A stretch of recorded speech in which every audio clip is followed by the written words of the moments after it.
बच्चों, तो कैसे हैं आप लोग। तो बेटा आज अपन स्टार्ट करने जा रहे हैं इलेक्ट्रोस्टैटिक लेक्चर नंबर 7। ठीक है, तो यहाँ पर आज अपन पढ़ने वाले हैं electric field intensity due to dipole के बारे में। लेकिन उससे पहले यदि आपने इसकी बेसिक क्लासेस नहीं पढ़ी हुई इलेक्ट्रोस्टैटिक की, तो पहले जाकर के चैनल में बेसिक क्लासेस पढ़ लीजिए, उसके बाद लेक्चर नंबर 7 को अटेंड कीजिए, ज़्यादा अच्छे से क्लियर हो जाएगा। ठीक है, तो और यदि आपने चैनल को सब्सक्राइब नहीं किया है तो सब्सक्राइब कर लीजिए, ताकि मैं जितनी भी वीडियो अपलोड करता हूँ रेगुलर बेसिस पे आपके पास में पहुँचती रहे।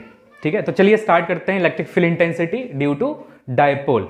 तो यहाँ पर एक इलेक्ट्रिक फील्ड इंटेंसिटी के बारे में अपन बात करने जा रहे हैं डायपोल के लिए। इससे पहले वाले लेक्चर में अपन ने देखा था electric field intensity due two point charge. एक पॉइंट चार्ज की इलेक्ट्रिक फील्ड इंटेंसिटी कितनी होती है। और नेक्स्ट आज अपन करने जा रहे हैं electric field intensity due to dipole, मतलब एक डायपोल से इलेक्ट्रिक फील्ड इंटेंसिटी कितनी मिलती है। डायपोल के बारे में अपन ने पढ़ रखा है, two equal and opposite charges separated by a small distance apart. Two equal and opposite charges separated by a small distance apart is called dipole.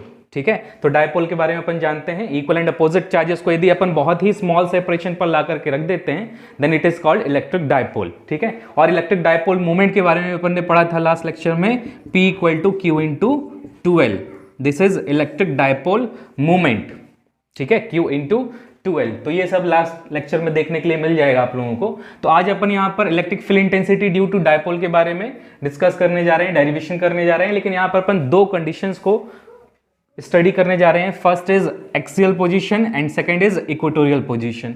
ठीक है, यहाँ पर जो इलेक्ट्रिक फील्ड इंटेंसिटी अपन कैलकुलेट करने वाले हैं, ये दो पोजीशंस पर कैलकुलेट करने वाले हैं, एक एक्सियल पोजीशन पर and second is equatorial position पर। ठीक है, यदि अपन ने इलेक्ट्रिक डायपोल पर इसके एक्सिस पर यदि अपन ने एक पॉइंट लिया हुआ है जिस पर अपन इलेक्ट्रिक फील्ड इंटेंसिटी को फाइंड करने जा रहे हैं एक्सिस पर, then it is called axial position. ठीक है, यदि अपन ने पॉइंट जहां पर आपको इलेक्ट्रिक फील्ड इंटेंसिटी फाइंड करनी है, यदि वो पॉइंट अपन ने कहां रखा हुआ है, इलेक्ट्रिक डायपोल के एक्सिस पर रखा हुआ है, then it is called axial position. ठीक है, इसके बाद में यदि अपन ने पॉइंट जहां पर अपन को इलेक्ट्रिक फील्ड इंटेंसिटी फाइंड करनी है, यदि इसे अपन ने परपेंडिकुलर बाइसेक्टर पर रखा हुआ है, then it is called equatorial position. ठीक है, तो आज अपन दो टॉपिक को कवर करने वाले हैं इस वीडियो में, axial position and equatorial position. तो आज फर्स्ट सबसे पहले बात करते हैं एक्सियल पोजीशन की। तो चलिए स्टार्ट करते हैं।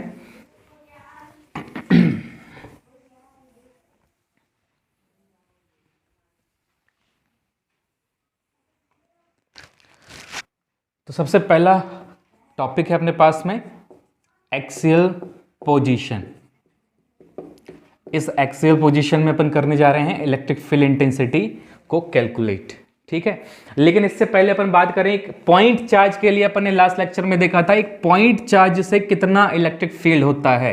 तो एक पॉइंट चार्ज से मिलने वाला इलेक्ट्रिक फील्ड अपन ने पढ़ा है 1/4 pi epsilon naught Q by R square. तो इस फॉर्मूले को ध्यान रखेंगे, बिकॉज इस टॉपिक में इसी फॉर्मूले का यूज अपन करने वाले हैं, E equal to 1/4 pi epsilon naught Q by R square. यदि ये फॉर्मूला नहीं देखा है आपने तो पहले लेक्चर नंबर 6 पर जाकर के देख लें, वहां पर आपको ये फॉर्मूला देखने मिल जाएगा किस टाइप से अपन ने डिराइव किया हुआ है। ठीक है, चलिए स्टार्ट करते हैं। तो एक्सियल पोजीशन पर किस टाइप से अपन को इंटेंसिटी फाइंड करनी होती है।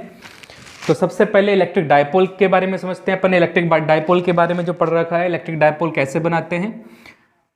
तो two equal and opposite charges that is plus Q and minus Q separated by a small distance apart that is 2L। 2L भी ले सकते हैं, 2A भी ले सकते हैं। ठीक है, ये अपनी इच्छा के अनुसार है, जैसा लेना हो वैसा ले सकते हैं। कोई 2L ले रहा है, कोई 2A ले रहा है, अलग अलग बुक में अलग अलग देखने के लिए मिल जाएगा, बट ये डिस्टेंस कुछ भी ले सकते हो, या तो 2L लेकर के चलें या तो 2A लेकर के चलें। अब यदि अपन ने कहा ये A और B पॉइंट है, A पर प्लस Q रखा हुआ है, B पर माइनस Q रखा हुआ है, और इस डायपोल का एक सेंटर अपन एज्यूम कर लेते हैं कि एक सेंटर अपने पास में इस डायपोल का O है। तो यदि ये सेंटर O है तो फिर ये टोटल डिस्टेंस जो 2L दिख रहा है, ये क्या बोल सकते हो, L में डिवाइड हो जाएगा, हाफ हाफ हो जाएगा, 2L का हाफ एंड 2L का हाफ। तो L और L में अपन ने यहाँ पर डिवाइड कर दिया है। अब बात करते हैं एक्सियल पोजीशन पर अपन ने पॉइंट जो लिया है जहां पर इलेक्ट्रिक फील्ड फाइंड करने वाले हैं अपन, वो पॉइंट अपन ने रखा है इसके एक्सिस पर। इस डायपोल के एक्सिस पर अपन ने रखा हुआ है पॉइंट P, जहां पर अपन को इलेक्ट्रिक फील्ड फाइंड करना है। ठीक है, अब यहां पर थोड़ा सा कॉन्सेप्ट यूज करने वाले हैं अपन। लास्ट लेक्चर्स के जो कॉन्सेप्ट पढ़े हुए हैं अपन ने, उनको थोड़ा सा यूज करने वाले हैं। इलेक्ट्रिक फील्ड की कुछ प्रॉपर्टीज अपन यूज करने वाले हैं कि इलेक्ट्रिक फील्ड लाइंस की डायरेक्शंस क्या होती हैं, किस डायरेक्शन में इलेक्ट्रिक फील्ड लाइन एमिट होती है। तो अपन ने पढ़ रखा है कि प्लस चार्ज है, पॉजिटिव चार्ज है, तो पॉजिटिव चार्ज से जो इलेक्ट्रिक फील्ड लाइंस होती हैं वो आउटवर्ड डायरेक्शन में होती है। ठीक है, मतलब प्लस से बाहर जा रही है। ठीक है, और माइनस से अपन ने पढ़ा हुआ है कि माइनस पर जो इलेक्ट्रिक फील्ड लाइंस होती है वो इनवर्ड होती है। ठीक है, ये अपन ने प्रॉपर्टी में पढ़ा था, इलेक्ट्रिक फील्ड लाइंस की प्रॉपर्टी में पॉजिटिव से स्टार्ट होकर के नेगेटिव पर एंड होती है। तो नेगेटिव पर इनवर्ड होना चाहिए और पॉजिटिव पर आउटवर्ड होना चाहिए ऑलवेज। चलिए, अब इस चीज को ध्यान में रखेंगे और यहां पर डायरेक्शन बनाएंगे इलेक्ट्रिक फील्ड की। तो सबसे पहले बात करते हैं प्लस क्यू चार्ज के लिए। तो अभी भूल जाओ, माइनस क्यू को भूल जाते हैं, माइनस क्यू चार्ज नहीं है, केवल अपने पास में एक प्लस क्यू चार्ज है जो कि इस पॉइंट P पर क्या करने वाला है, इलेक्ट्रिक फील्ड लाइंस देने वाला है, इलेक्ट्रिक फील्ड इंटेंसिटी देने वाला है। तो अपन ने क्या पढ़ा, प्लस से किस डायरेक्शन में इलेक्ट्रिक फील्ड मिलता है, आउटवर्ड डायरेक्शन में। तो देख करके बताएं, ये प्लस क्यू है अपने पास में। ठीक है, इससे यदि आउटवर्ड डायरेक्शन मिलेगा तो किस टाइप से मिलना चाहिए, इस टाइप से मिलेगा, प्लस से आउटवर्ड डायरेक्शन जा रहा है, मतलब इस P पॉइंट पर जो डायरेक्शन मिलेगा वो कुछ इस टाइप से मिलने वाला है। इसको अपन ने एज्यूम कर लिया E1। ठीक है, प्लस क्यू की electric field intensity at point P पर अपन ने क्या लेट किया हुआ है, E1 है। ठीक है, जिसका डायरेक्शन अपन देख सकते हैं प्लस से क्या होता है, आउटवर्ड होता है। तो ये आउटवर्ड डायरेक्शन में बस यही चीज इंपॉर्टेंट है, बस यही डायरेक्शन इंपॉर्टेंट है। कई लोग इस डायरेक्शन को क्या कर देते हैं, अपोजिट कर देते हैं। प्लस के लिए यहां पर कर दिया, माइनस के लिए यहां पर कर दिया, उसके बाद आगे चल के सॉल्व कर रहे हैं तो वहां पर गड़बड़ हो जाता है आंसर। ठीक है, तो आंसर यदि गड़बड़ नहीं करना है तो आपको ये चीज ध्यान रखनी पड़ेगी कि प्लस से और माइनस से जो फील्ड लाइंस होती है वो किस डायरेक्शन में होती है, प्लस से आउटवर्ड, माइनस पर इनवर्ड। सिंपल है। ठीक है, तो अब इस प्लस से आउटवर्ड बनाते हुए अपन ने इलेक्ट्रिक फील्ड बनाया हुआ है। अब माइनस क्यू की बात करें तो यहां पर देखें माइनस क्यू रखा हुआ है, तो माइनस क्यू पर क्या पढ़ा अपन ने, इनवर्ड डायरेक्शन होता है, इनवर्ड डायरेक्शन। तो देखो P पर क्या डायरेक्शन मिलना चाहिए इलेक्ट्रिक फील्ड का, ये होगा कि नहीं होगा, E1 और E2 मिल गया। E2 क्या है, माइनस क्यू से P पॉइंट पर इलेक्ट्रिक फील्ड इंटेंसिटी। ठीक है, समझ में आ गया। प्लस क्यू से E1 है electric field intensity, minus Q से electric field intensity is E2। तो ये दो इलेक्ट्रिक फील्ड इंटेंसिटी अपन ने यहां पर ड्रॉ कर ली। अब बस सिंपल है, ये डायग्राम अपना कंप्लीट हो चुका है। एक डिस्टेंस और मार्क कर लेते हैं बस। ये जो डिस्टेंस देख रहे हो P पॉइंट का, इस P पॉइंट का सेंटर से जो डिस्टेंस है ये अपन मान लेते हैं कितना है, R है। ठीक है, अब ये हो चुका है डायग्राम पूरा कंप्लीट। तो बस इतना डायग्राम बनाना है। यदि इतना डायग्राम बना लिया तो सॉल्व करने में कोई भी दिक्कत नहीं होने वाली। ठीक है, सॉल्यूशन बहुत ही इजी है, डेरिवेशन बहुत आराम से निकल जाएगा यदि ये डायग्राम बना लिया तो। लेकिन यदि ये डायग्राम नहीं बना पा रहे हो तो फिर डेरिवेशन भी नहीं होगा, गड़बड़ हो जाएगा। डायग्राम गड़बड़ हुआ तो पूरा डेरिवेशन ही गड़बड़ हो जाएगा। तो ध्यान रखें कि डायग्राम सही बनना चाहिए। ठीक है, डायग्राम सही बन गया तो अपने आप पूरा डेरिवेशन कंप्लीट हो जाएगा। ठीक है, कोई गड़बड़ी नहीं होने वाली, लेकिन बस डायग्राम को ध्यान में रख करके बनाएं। चलिए, अब सबसे पहले अपन ने एक सिंगल पॉइंट चार्ज की जो इंटेंसिटी पड़ी है 1/4 पाई एप्सिलॉन नॉट Q/r²। एक अकेला पॉइंट चार्ज, एक पॉइंट P पर जो इलेक्ट्रिक फील्ड इंटेंसिटी मिलती है इस अकेले चार्ज से, वो अपने पास में होती है 1/4 पाई एप्सिलॉन नॉट Q/r²। एक पॉइंट चार्ज से, सिंगल चार्ज से। ठीक है, तो अपन ने क्या माइंड में रख करके बनाया था, देखें अपन ने पहले इस माइनस क्यू को अलग कर लिया और अपन ने यह एज्यूम किया कि अपने पास में केवल क्या है, प्लस क्यू चार्ज है। तो इस प्लस क्यू चार्ज से लगने वाली इंटेंसिटी क्या मिल गई अपने पास में, E1 मिल गई, जो कि आउटवर्ड डायरेक्शन में थी, E1। तो देखिए ये E1 जो मिला हुआ है, ये E1 किसके बेस पर मिला, अपन ने क्या एज्यूम किया था कि ये प्लस क्यू चार्ज जो है ये अकेला चार्ज रखा हुआ है, दैट इज ये पॉइंट चार्ज है। तो यदि ये पॉइंट चार्ज है तो एक पॉइंट चार्ज की इंटेंसिटी अपन जानते हैं। ठीक है, तो ये जो E1 की वैल्यू है ये कहां से फाइंड कर सकते हो, इस फॉर्मूले से फाइंड कर सकते हो। ठीक है, सिमिलरली अपन ने क्या किया था, इस प्लस क्यू को अलग कर दिया। अपन ने कहा कि माइनस क्यू चार्ज अकेला रखा हुआ है, तो इस माइनस क्यू चार्ज से पॉइंट पी पर इंटेंसिटी क्या मिल जाती है, E2। तो इस E2 की वैल्यू भी एक सिंगल पॉइंट चार्ज से ही मिल रही है, तो E2 की वैल्यू भी यहीं से फाइंड करनी है। ठीक है, समझ में आ गया। तो E1 और E2 कहां से फाइंड होगा, इस फॉर्मूले से फाइंड करना होगा। लेकिन अब एक चीज देखें यहां पर, इस E को फाइंड करने के लिए किसकी वैल्यू चाहिए, R मतलब डिस्टेंस चाहिए होगा। प्लस क्यू ने P पर फोर्स लगाया होगा, इसका मतलब प्लस क्यू से P तक का डिस्टेंस चाहिए होगा। तो प्लस क्यू से P का डिस्टेंस कितना है, AP है। प्लस क्यू कहां रखा हुआ है, A पर। तो प्लस क्यू से P पर जो फोर्स लगेगा वो कितने डिस्टेंस पर लगेगा, AP डिस्टेंस पर। तो AP की वैल्यू तो यहां पर अपन ने मार्क नहीं की है कितनी है, तो सबसे पहले AP की वैल्यू निकालते हैं। देन उसके बाद में BP की वैल्यू भी निकालनी होगी। माइनस क्यू यदि P पर फोर्स लगाता है तो उसके लिए किसकी जरूरत पड़ने वाली है, PB की। तो यहां पर चलिए निकालते हैं, एक बार अपन निकालते हैं AP कितना होगा, और फिर एक बार निकालते हैं BP कितना होगा। ठीक है, AP की बात करो पहले। तो देखो AP कितना होना चाहिए, ये R है, और यहां से देखें ये क्या है, L है। ठीक है, यदि मैं यहां से बना दूं तो ये क्या दिख रहा है, L दिख रहा है। तो ये टोटल कितना हो गया, R प्लस L हो गया। तो AP की वैल्यू कितनी निकल कर आ जाती है, R प्लस L। ठीक है, क्लियर हो गया। चलो अब किसकी जरूरत पड़ेगी, BP की। तो BP की वैल्यू क्या निकल कर आने वाली है, देखो BP इक्वल टू हो जाएगा, BP चाहिए अपन को, ये चाहिए। तो ये R में से क्या माइनस कर लेते हैं, L को माइनस कर लेते हैं। ध्यान से समझना, P पर यदि माइनस क्यू से इंटेंसिटी चाहिए तो ये डिस्टेंस कितनी होगी, इस R में से इस L को माइनस कर देते हैं तो अपने आप क्या मिल जाएगा, PB मिल जाएगा। तो BP की या PB की वैल्यू कितनी होनी चाहिए, R माइनस L होनी चाहिए। तो देखो निकाल लिया डिस्टेंस अपन ने, AP और PB दोनों ही निकाल लिया अपन ने। AP भी मिल गया, BP भी मिल गया। अब बस क्या करना क्या है, E1 निकालना है और E2 निकालना है, और फिर बात करते हैं टोटल इंटेंसिटी कैसे निकालेंगे। ठीक है, तो देखो टोटल इंटेंसिटी कैसे निकाल सकते हैं, यही मेन है यहां पर। ठीक है, कि किसको माइनस करना है, E1 माइनस E2 या E2 माइनस E1, क्या करना चाहिए, E1 माइनस E2 करें यहां पर, क्योंकि दिख रहा है दोनों अपोजिट डायरेक्शन में है। तो ये तो क्लियर है कि नेट इंटेंसिटी निकालने के लिए दोनों को माइनस करना है, ये तो क्लियर दिखाई दे रहा है। लेकिन E2 माइनस E1 करना है या E1 माइनस E2 करना है, ये इंपॉर्टेंट है। ठीक है, यदि ये सही नहीं किया माइनस, आंसर में गड़बड़ आ जाएगा। ठीक है, तो कैसे करना है माइनस, वो देखें। तो यहां पर E1 जो इंटेंसिटी मिल रही है वो किसके थ्रू मिल रही है, प्लस क्यू से। तो प्लस क्यू कहां रखा हुआ है, पॉइंट P से देखा जाए तो काफी दूर है, P से प्लस क्यू बहुत दूर रखा हुआ है। तो इसका फोर्स कितना होगा, वीक होगा। माइनस क्यू क्या क्या दिख रहा है, माइनस क्यू P के बिल्कुल क्लोज रखा हुआ है, तो माइनस क्यू का फोर्स क्या होगा, स्ट्रांग होगा। तो यदि माइनस क्यू का फोर्स स्ट्रांग हुआ, that is E2 is greater than E1। क्या दिख रहा है यहां पर अपने पास में, E2 is greater than E1। Then net intensity कितनी हो जाएगी, net intensity E equal to E2 minus E1। समझ में आ गया होगा कैसे माइनस करना है, जिसका फोर्स ग्रेटर होगा, जिसकी इंटेंसिटी ग्रेटर होगी वो पहले रख दी। कैसे समझ में आएगा, कौन सी ग्रेटर होगी, जो पास में होगा वो ज्यादा फोर्स लगाएगा, जो दूर होगा वो कम फोर्स लगाएगा।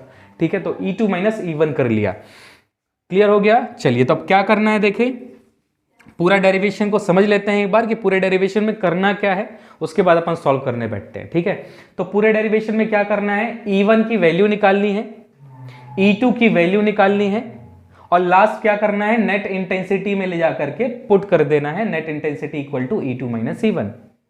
E1 की वैल्यू E2 की वैल्यू निकालो, यहां पर पुट करो और उनको सॉल्व कर लो।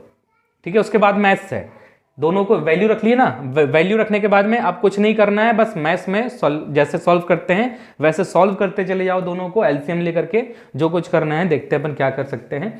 तो चलिए स्टार्ट करते हैं। सबसे पहले E1 की वैल्यू और E2 की वैल्यू निकालते हैं। तो E1 क्या है, E1 क्या है, intensity due to plus Q at P। Clear है, क्लियर है। E1 जो है वो प्लस क्यू से इंटेंसिटी है P पर, प्लस क्यू ने P पर इंटेंसिटी कितनी दी है, E1 दी है। तो ये अपन ने लिखा E1 equal to 1/4 pi epsilon naught Q by कितना डिस्टेंस होगा, और इसके लिए देखो तो AP होगा, क्या रखा, AP स्क्वायर रखा। ठीक है, क्लियर, बहुत बहुत ही इजी डेरिवेशन है, कोई दिक्कत वाली बात नहीं है, बस ये डायग्राम सही होना चाहिए। ठीक है, चलो अब 1/4 pi epsilon naught Q by AP square, AP की वैल्यू क्या निकाली है यहाँ पर, R+L निकाली है, तो क्या हो जाएगा ये R+L का होल स्क्वायर हो गया। इक्वेशन नंबर 1 मिल गया अपने पास में, 1/4 pi epsilon naught Q by R+L का होल स्क्वायर, ये निकल जाती है E1 की वैल्यू। ठीक है, अब बात करते हैं E2 कैसे निकालते हैं। तो वही सेम चीज, intensity due to -Q at P, -Q से कितनी इंटेंसिटी होगी P पॉइंट पर, उसकी बात करें तो E2 equal to 1/4 pi epsilon naught Q। अच्छा देखो, अब बताएं -Q का डिस्टेंस कितना है P का, PB, तो क्या पुट करें यहां पर, PB स्क्वायर, या फिर BP लिया हुआ है तो BP ले लो यार, क्या दिक्कत है, ये लो। ठीक है, कोई बुराई वाली बात नहीं है।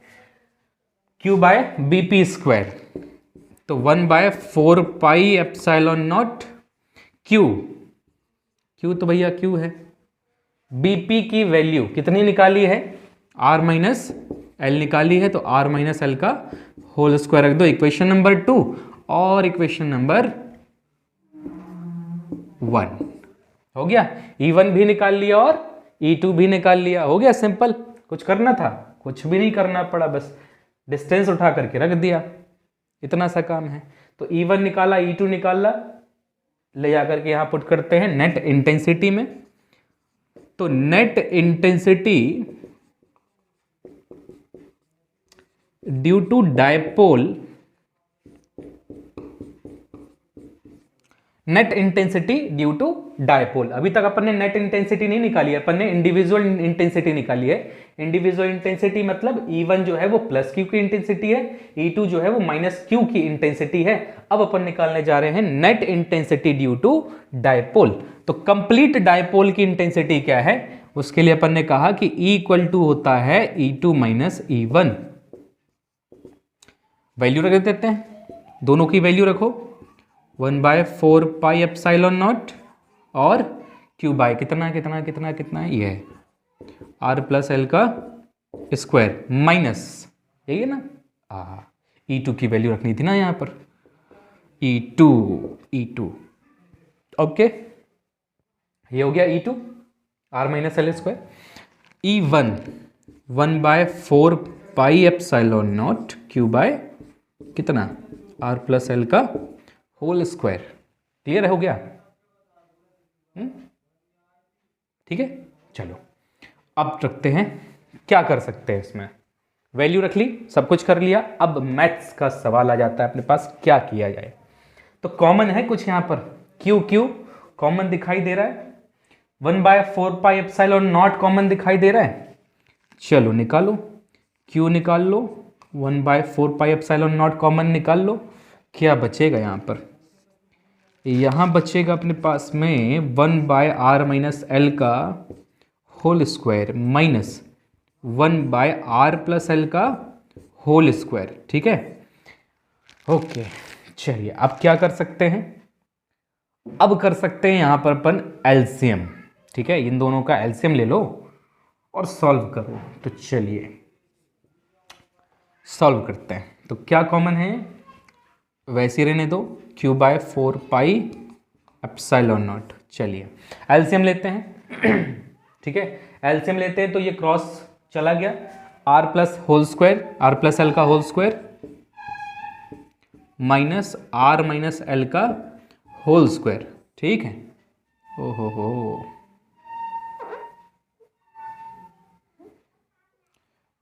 ठीक है, चलिए हो जाता है, ये हो गया R+L का होल स्क्वायर माइनस R-L का होल स्क्वायर। नीचे क्या मिलेगा भाई, नीचे एलसीएम आएगा, देखें R+L होल स्क्वायर और R-L होल स्क्वायर। क्लियर हो गया, इतना समझ में आ गया। अब डायग्राम का काम तो खत्म हो गया, ठीक है, तो चलिए हटा देते हैं इसे। ठीक है।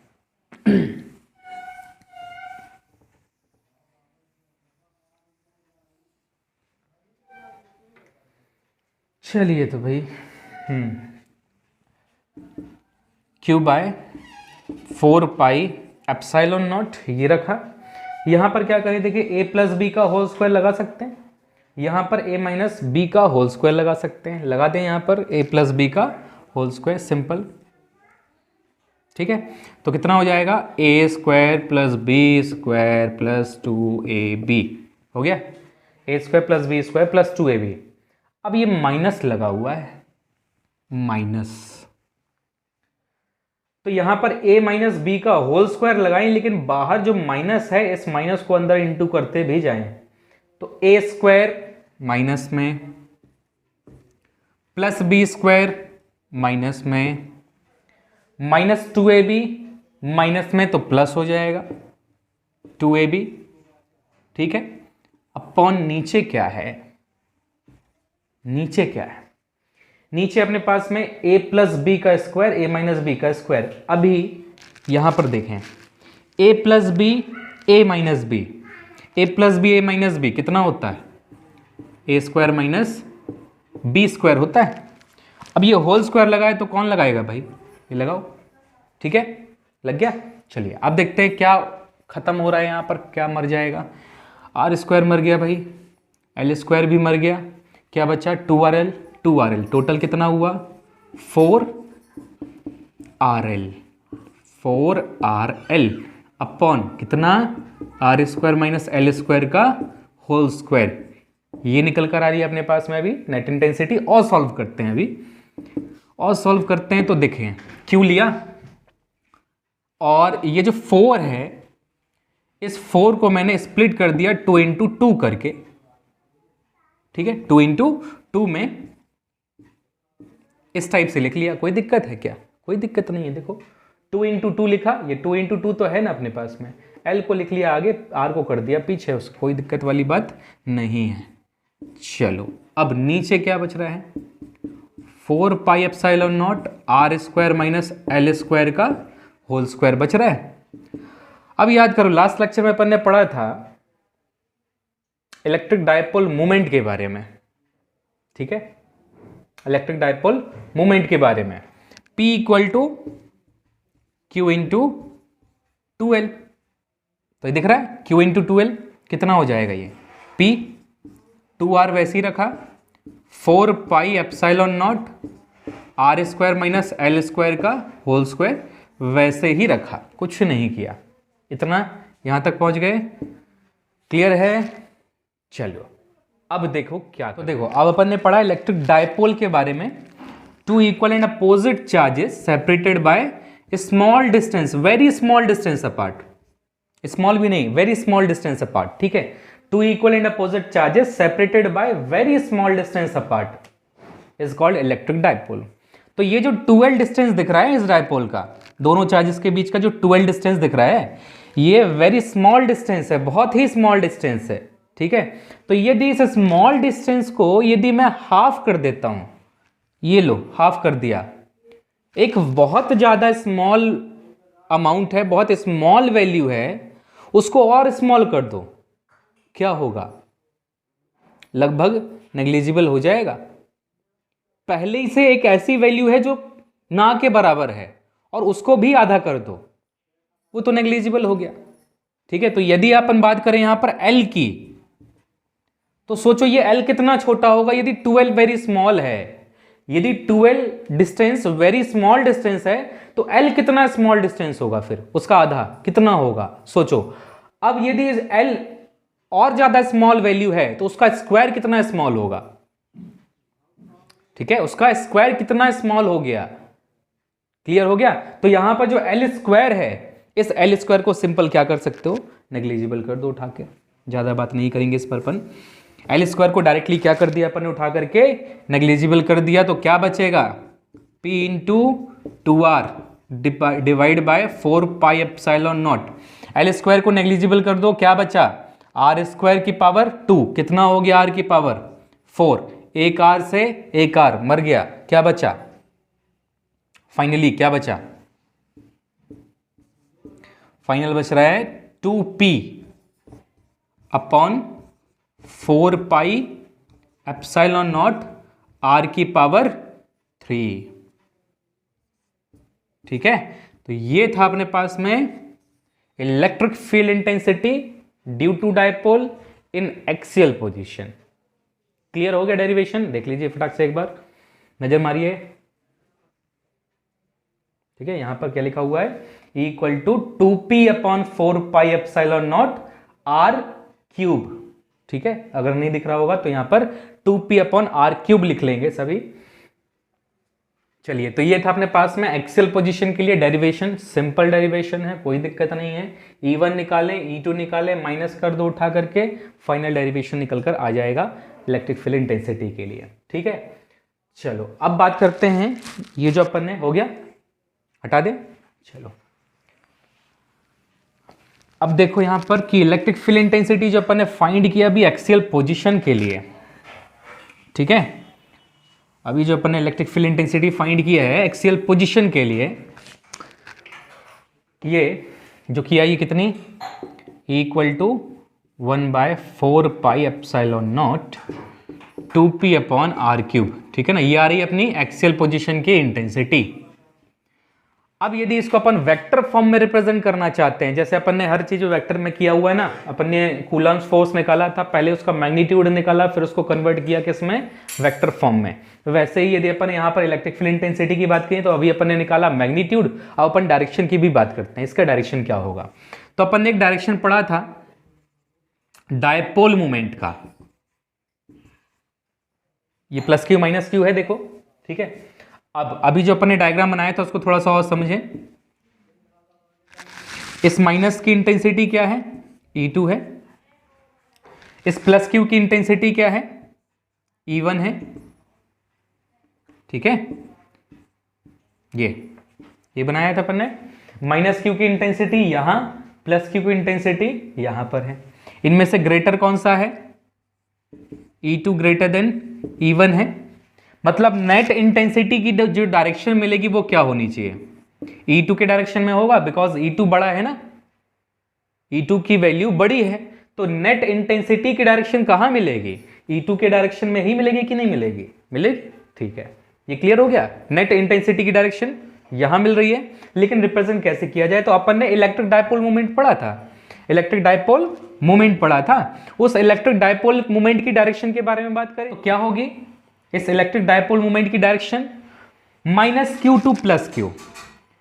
डायपोल मूवमेंट की डायरेक्शन क्या होती है, याद रखें इस चीज को, इलेक्ट्रिक डायपोल मूवमेंट की डायरेक्शन होती है माइनस क्यू से प्लस क्यू।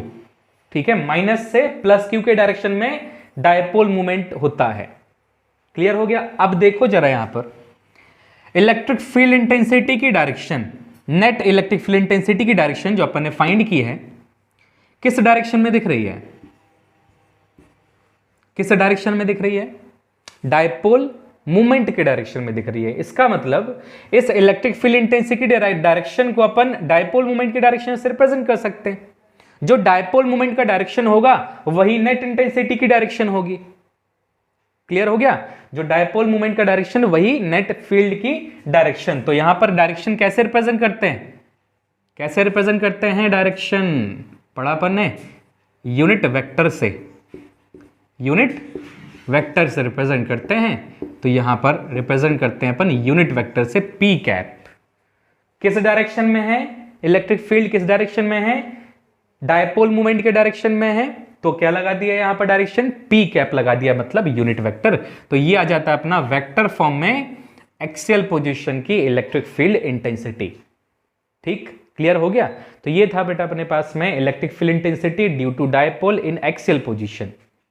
ठीक है, चलिए अब अपन बात करते हैं नेक्स्ट पोजीशन की, जो कि अपने पास में इक्वेटोरियल पोजीशन। तो देखते हैं इक्वेटोरियल पोजीशन पर क्या मिलता है अपन को।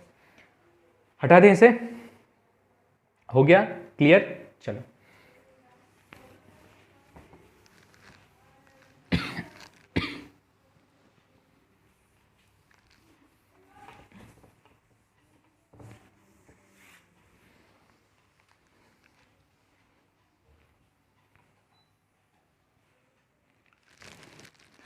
देखो बहुत अच्छा टॉपिक है इलेक्ट्रिक फील्ड इंटेंसिटी का, ठीक है ना। एक सीरियल वाइज चल रहा है, यदि स्टार्टिंग से मैच करोगे ना तो एक सीरियल वाइज चल रहा है। कैसे, पहले अपन ने क्या किया, एक सिंगल चार्ज से एक पॉइंट पी पर क्या निकाला, इलेक्ट्रिक फील्ड निकाला। फिर नेक्स्ट अपन ने क्या किया, अभी जस्ट एक डायपोल मतलब दो चार्जेस के सिस्टम के लिए एक इलेक्ट्रिक फील्ड इंटेंसिटी निकाली, पहले एक सिंगल चार्ज का फिर डबल चार्ज का। इसके बाद में जो अपन करेंगे वहां पर बहुत सारे नंबर ऑफ चार्जेस लेते हैं और उस नंबर ऑफ चार्जेस से क्या करेंगे अपन, इंटेंसिटी फाइंड करेंगे। तो एक सीरियल में चला, ये पहले एक अकेला चार्ज इलेक्ट्रिक फील्ड कितना देगा, फिर दो चार्ज मिलकर के कितना इलेक्ट्रिक फील्ड इंटेंसिटी देंगे, उसके बाद में नंबर ऑफ चार्जेस मिलकर के कितना इलेक्ट्रिक फील्ड इंटेंसिटी देने वाले हैं। ये पूरा सीरियल से अपन पढ़ने जा रहे हैं, ठीक है। तो अभी अपन ने फर्स्ट कर लिया, सेकंड के एक केस को समझ लिया, दूसरा केस समझते हैं इक्वेटोरियल पोजीशन को, ठीक है। चलो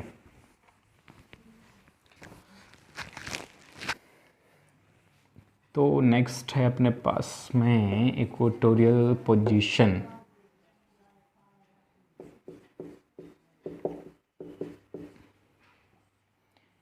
इक्वेटोरियल पोजीशन, इसका डायग्राम थोड़ा सा बड़ा होगा और समझना पड़ेगा अच्छे से इक्वेटोरियल को, तो समझें। देखें सबसे पहले क्या बनाया जाए, डायपोल।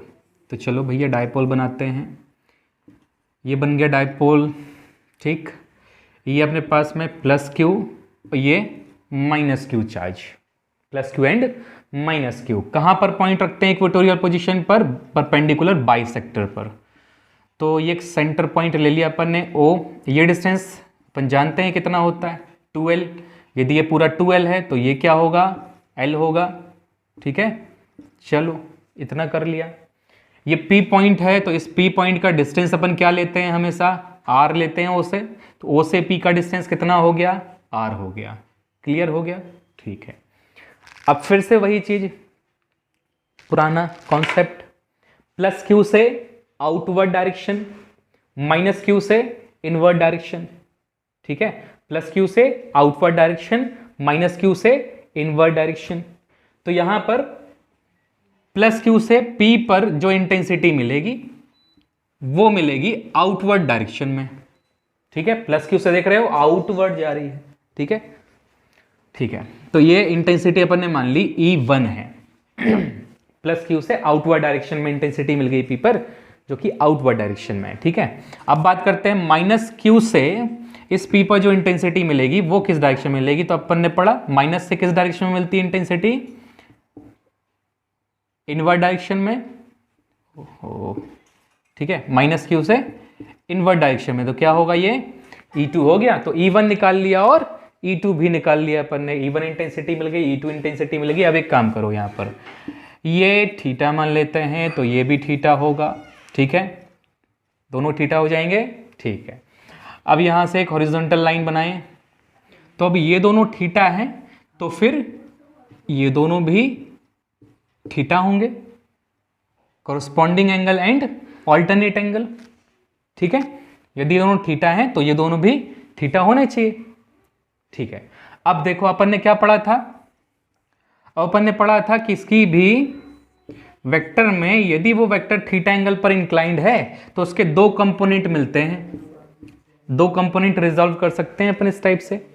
यदि एक वेक्टर थीटा एंगल पर इंक्लाइंड है तो उसको अपन दो कंपोनेंट में रिजॉल्व कर सकते हैं। तो देखो यहां पर E1 एक एंगल बना रहा है थीटा, तो इसके पास भी दो कंपोनेंट होंगे और E2 भी दो कंपोनेंट लेकर के चलेगा, क्योंकि ये भी क्या बना रहा है, थीटा एंगल बना रहा है। तो चलो E2 को रिजॉल्व करो, क्या मिलेगा यहां पर, E2 cos theta first, second component vertical हो जाएगा, ये कितना होगा, E2 sin थीटा होगा,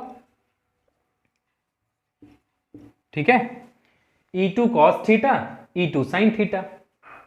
क्लियर हो गया, क्लियर है।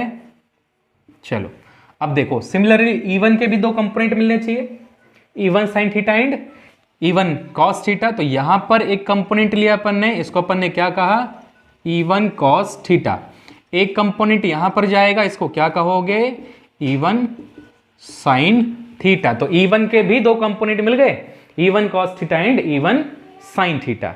क्लियर हो गया। तो ये दो कंपोनेंट अपने पास में मिल चुके हैं E1 और E2 के लिए। ठीक, चलिए अब करना क्या है वो समझते हैं। डायग्राम हो चुका है कंप्लीट, कोई एक्स्ट्रा और कुछ बनाने की जरूरत नहीं है, कंप्लीट हो चुका है पूरा डायग्राम। ठीक है, अब किस चीज की जरूरत पड़ेगी, तो वैसे ही जैसे अपन ने, अच्छा एक चीज यहां पर अपन ने क्या किया, पॉइंट ए और पॉइंट बी मार्क कर लिया। ठीक है, ये बच गया था सर। चलो, तो सबसे पहले प्लस क्यू से P पर जो इंटेंसिटी है वो E1 है, माइनस क्यू से P पर जो इंटेंसिटी है वो E2 है। लेकिन प्लस क्यू से P पर इंटेंसिटी है तो उसके लिए डिस्टेंस क्या होगी, AP, और माइनस क्यू से यदि P पर इंटेंसिटी होगी तो उसके लिए डिस्टेंस क्या होगी, BP। तो पहले AP और BP निकालना पड़ेगा, जैसे अपन ने लास्ट डेरिवेशन में निकाला एक्सियल पोजीशन में। तो सबसे पहले निकालते हैं AP और BP को। लेकिन यहां पर AP BP कैसे निकाला जाए, तो ये वाला ट्रायंगल ले लेते हैं। कौन सा ट्रायंगल ले लेते हैं, ट्रायंगल APO, APO, और इसमें लगाने जा रहे हैं अपन क्या, PGT। PGT मतलब पाइथागोरस थ्योरम। क्या होगा, AP स्क्वायर, ठीक है, AP स्क्वायर इक्वल टू, ये कितना है भाई, R है, तो कितना हो जाएगा R स्क्वायर, और ये कितना है, L है, तो कितना हो गया, R square plus L square हो गया। चलो ये मिल गया AP स्क्वायर। तो बताओ BP स्क्वायर कितना होगा, तो भाई BP स्क्वायर भी तो वही होगा, R square plus L square, मतलब दोनों की वैल्यू क्या है, दोनों की वैल्यू है सेम। AP स्क्वायर भी वही है, BP स्क्वायर भी वही है। ठीक है, क्लियर हो गया। अच्छा, AP स्क्वायर यदि BP स्क्वायर यदि ये है तो AP की वैल्यू क्या होगी, फिर AP की वैल्यू क्या होगी, रूट कर लो इसका, R square plus L square, और यही वैल्यू किसकी होनी चाहिए, BP की भी होनी चाहिए। क्लियर हो गया, स्क्वायर हटाया रूट लगाया, कोई दिक्कत नहीं। चलो अब वही काम पुराना, पहले E1 निकालो, फिर E2 निकालो, फिर नेट इंटेंसिटी निकालो। तो सबसे पहले E1 निकालें, फिर E2 निकालें, फिर नेट इंटेंसिटी निकालेंगे। तो E1 क्या है, इंटेंसिटी पूरा वैसे ही लिखना है, कोई चेंज नहीं, intensity at P due to plus Q, due to plus Q। Plus Q से इंटेंसिटी कितनी है, E1 है, कितना होगा फॉर्मूला भैया, वही होगा 1/4πε0 Q बाय डिस्टेंस कितना, AP है क्या, AP है क्या, प्लस Q कहाँ रखा, हाँ AP है, AP स्क्वायर हो जाएगा प्लस Q से, हो गया AP स्क्वायर। चलो अब देखो क्या करें, तो 1/4πε0 Q बाय AP स्क्वायर कितना है, R square plus L square है, कोई दिक्कत परेशानी। इक्वेशन नंबर 1 आ गया, इक्वेशन नंबर 1 आ गया, E1 की वैल्यू आ गई, E2 निकालते हैं। तो वैसे ही लिखेंगे पूरा, intensity at P due to minus Q, कितना मिल जाएगा E2, E2 मिल जाएगा 1/4πε0 Q बाय कितना डिस्टेंस होगा इसका, BP स्क्वायर। ठीक है, और BP स्क्वायर की वैल्यू कितनी है देखा जाए तो 1/4πε0 Q बाय BP स्क्वायर, मतलब कितना, BP स्क्वायर और AP स्क्वायर तो दोनों बराबर ही है ना, तो ये भी वही रहेगा, equation number 2। Equation number 1, equation number 2 को देखें जरा, क्या दिख रहा है, क्या दिख रहा, इक्वेशन 1 और इक्वेशन 2 को देख करके, ये पूरी वैल्यू और ये पूरी वैल्यू सेम है कि नहीं, 1/4πε0, ठीक है, Q upon R square plus R square, Q upon R square plus R square, कोई दिक्कत, कोई डिफरेंस नहीं। क्या हो जाएगा, डायरेक्टली क्या बोल सकते हैं क्वेश्चन नंबर 1 एंड 2 से, from 1 and 2 E1 equal to E2 मिल गया, क्या मिला, E1 इक्वल टू E2 मिल गया। ठीक है, अब यदि E1 इक्वल टू E2 मिल गया, यदि E1 इक्वल टू E2 मिल गया है तो क्या करोगे यहां जाते हैं डायग्राम में, देखो फिर, यदि E1 इक्वल टू E2 मिल चुका है तो देखें अब ये कंपोनेंट कहाँ जा रहा, ऊपर कितना है E1 साइन थीटा, ये कंपोनेंट नीचे जा रहा कितना है E2 साइन थीटा। अब मैं इसको मार्क करता हूं, देखो ये और ये, ठीक है। कैसे हैं दोनों, अपोजिट हैं कि नहीं है, अपोजिट, ठीक है। वैल्यू की बात करें, देखो यहां पर क्या प्रूफ किया अपन ने, E1 equal to E2 proof किया है। यदि E1 इक्वल टू E2 है तो इस E2 को भी क्या लिख सकते हो, E1 बोल सकते हैं। E2 इक्वल टू E1 है, इस E2 को भी क्या पुट कर लो, E1 पुट कर लो। यदि इसको भी E1 करोगे तो आप देखो ये E1 साइन थीटा अपवर्ड, ये E1 साइन थीटा डाउनवर्ड, दोनों क्या हो जाएंगे, कैंसिल आउट हो जाएंगे कि नहीं, इक्वल एंड अपोजिट हो गए। अपोजिट तो है ही, इक्वल अपन ने प्रूफ कर दिया, अपोजिट तो दिख ही रहा था, इक्वल अपन ने प्रूफ कर दिया, तो इक्वल एंड अपोजिट हो गया, तो दोनों कंपोनेंट क्या हो जाने वाले हैं, कैंसिल हो जाएंगे, ठीक है। तो यदि दोनों कंपोनेंट कैंसिल हो गए तो नेट क्या बचा अपने पास में, इस पॉइंट P पर देखो तो 4 इंटेंसिटी थी, 4 इंटेंसिटी मिल रही थी, E1 sine, E1 cos, E2 sine, E2 cos, 4 intensity में से 2 तो कैंसिल हो गई, तो नेट इंटेंसिटी क्या बची अब, E1 कॉस और E2 कॉस। तो चलो नेट इंटेंसिटी की बात करते हैं, तो नेट इंटेंसिटी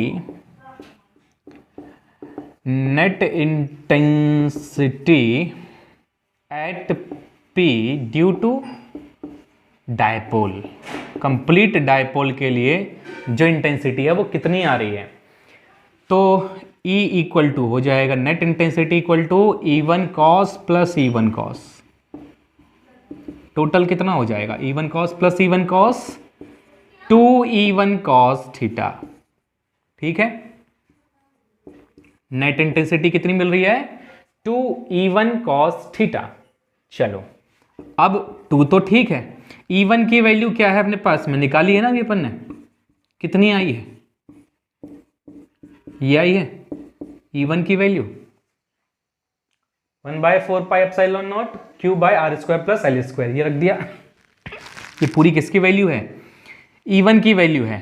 क्या बचा साथ में, कॉस थीटा, ठीक है। अब चलो कॉस थीटा तो नहीं पता अपन को, कॉस थीटा कितना है जानते हैं क्या अपन, नहीं पता, कॉस थीटा नहीं पता, तो पहले कॉस थीटा निकाल लो। कॉस थीटा कैसे निकालोगे, चलो देखो यहाँ पर ट्रायंगल में चलो, फिर से ट्रायंगल APO में चलो और कॉस थीटा निकालो। तो कॉस थीटा इक्वल टू क्या होता है, बेस अपॉन हाइपोटेनियस, बेस क्या दिख रहा है ट्रायंगल में L, हाइपोटेनियस क्या होगा AP की वैल्यू अपन ने क्या निकाली है under root R square plus L square निकाली है, under root R square plus L square. आ गया कॉस थीटा, इस कॉस थीटा को उठाओ यहाँ पर पटक दो, क्या मिलेगा, तो ये मिलेगा अपने पास में 2 इसको लिख लेते हैं पहले 1/4 पाई एप्सिलॉन नॉट और 2Q अपॉन में R square plus L square into cos theta L upon under root R square plus L square, ठीक है, कोई दिक्कत नहीं, अच्छी बात। अभी देखो ऊपर Q इंटू 2L कर लो, इसको कोई दिक्कत है क्या ऐसा लिखने में, 2Q इंटू L है, इसको Q इंटू 2L लिख लो, कोई दिक्कत नहीं होनी चाहिए। नीचे क्या हो जाएगा R square plus L square की टोटल पावर कितनी है, यहाँ पावर 1 हो गई और ये लगा हुआ है रूट, अंडर रूट लगा हुआ है, मतलब पावर कितनी हो गई 1/2। चलो तो 1/2 पावर और 1 पावर ऐड कर दो जरा, कितना बनेगा 3/2 बनेगा कि नहीं बनेगा, चलो वेरी गुड। तो यहाँ पर क्या आ जाएगा फाइनली 1/4 पाई एप्सिलॉन नॉट, ठीक है। Q इंटू 2L, फिर से वही बात, क्या डायपोल मोमेंट, डायपोल मोमेंट, और नीचे क्या बचा R square plus L square की पावर कितनी 3 अपॉन में 2, हो गया इतना। फिर से चलो अब क्या करना है, L स्क्वायर को क्या किया था अभी अपन ने, इसके पहले अपन जानते हैं 2L is very small then L square can be negligible, just उसके पहले वाले में जैसा किया हुआ अपन ने, L square can be negligible. तो यदि एल स्क्वायर को अपन ने नेग्लेक्ट कर दिया, यदि अपन ने एल स्क्वायर को नेग्लेक्ट कर दिया तो क्या बचेगा भाई, equal to 1/4 pi epsilon naught P upon क्या बचा, देखो एल स्क्वायर को अलग करो तो आर स्क्वायर की पावर 3/2, 2 से स्क्वायर कट गया, क्या बचा आर की power 3। That's it, final intensity due to equatorial position मिल गई, इक्वेटोरियल पोजीशन की इंटेंसिटी मिल गई। क्या डिफरेंस आया दोनों में, एक्सियल में क्या था 2p अपॉन आर क्यूब, इसमें क्या है p अपॉन आर क्यूब, एक 2 का डिफरेंस है केवल, ठीक है। वेक्टर फॉर्म में कैसे, सेम वैसे ही, डायरेक्शन क्या होती है इलेक्ट्रिक फील्ड इंटेंसिटी की, वही p कैप, ठीक है। तो लगा लेंगे इसमें वेक्टर फॉर्म में, कंप्लीट हो गया ये डायग्राम, देख लें एक बार, समझ लें फिर से। चलिए तो एक छोटा सा रिलेशन और, इक्वेटोरियल पोजीशन और एक्सियल पोजीशन की इंटेंसिटी में रिलेशन क्या होता है। तो देखो अभी अपन ने क्या निकाला, एक्सियल पोजीशन के लिए क्या इंटेंसिटी मिली, एक्सियल पोजीशन के लिए इंटेंसिटी फाइंड किया अपन ने 1/4 pi epsilon naught 2p upon R cube, ठीक है। और इक्वेटोरियल पोजीशन के लिए क्या मिल रहा है 1/4 pi epsilon naught p upon R cube, ठीक है, ये निकाला। दोनों को डिवाइड कर दो, क्या मिलेगा, ये खत्म, p R cube p R cube खत्म, क्या बचा 2/1। क्या निकल कर आ गया रिलेशन या रेशियो क्या बोल सकते हो, एक्सियल पोजीशन और इक्वेटोरियल पोजीशन का जो रेशियो होता है वो कितना होता है 2:1 होता है। या फिर रिलेशन की बात करें तो एक्सियल पोजीशन की जो इंटेंसिटी है वो ट्वाइस है किसके कंपैरिजन में, इक्वेटोरियल पोजीशन के कंपेयर में, ठीक है। तो ये रिलेशन आ जाता है एग्जाम में, 1 मार्क्स में पूछ लिया जाता है क्वेश्चन यहाँ पर, what is the ratio of E axial position to E equatorial position, ठीक है। तो यदि एक्सियल टू इक्वेटोरियल आता है तो रेशियो क्या है 2:1 है, यदि इक्वेटोरियल टू एक्सियल आता है तो रेशियो 1:2 हो जाएगा। क्लियर हो गया। तो एक छोटा सा रिलेशन है जो अपन ने अभी एक्सियल पोजीशन किया और इक्वेटोरियल पोजीशन किया उसमें। अब फाइनली यदि अपन बात करें एक्सियल पोजीशन में क्या रिलेशन दिखा अपन को, एक छोटा सा देख ले। एक्सियल पोजीशन में ये क्या है, इनवर्सली प्रोपोर्शनल है आर क्यूब के, और यहां पर भी देखें तो इक्वेटोरियल पोजीशन भी क्या है आर क्यूब के इनवर्सली प्रोपोर्शनल होती है, ठीक है। तो ये चीज ध्यान रखें कि एक्सियल पोजीशन और इक्वेटोरियल पोजीशन मतलब डायपोल के लिए जो इंटेंसिटी होती है वो आर क्यूब के इनवर्सली प्रोपोर्शनल होती है, डायपोल के लिए आर क्यूब के इनवर्सली प्रोपोर्शनल होती है, जबकि एक पॉइंट चार्ज के लिए जो अपन इंटेंसिटी पढ़ी वो आर स्क्वायर के इनवर्सली प्रोपोर्शनल होती है, ठीक है। तो ये था आज के लिए अपने पास में electric field intensity due to dipole in axial position and equatorial position, ठीक है। तो आज अपन ने कवर किया इन दोनों टॉपिक को, एक्सियल पोजीशन को और इक्वेटोरियल पोजीशन को। बाकी नेक्स्ट टॉपिक जो है वो अपन नेक्स्ट लेक्चर में करने वाले हैं, तो मिलते हैं नेक्स्ट लेक्चर में।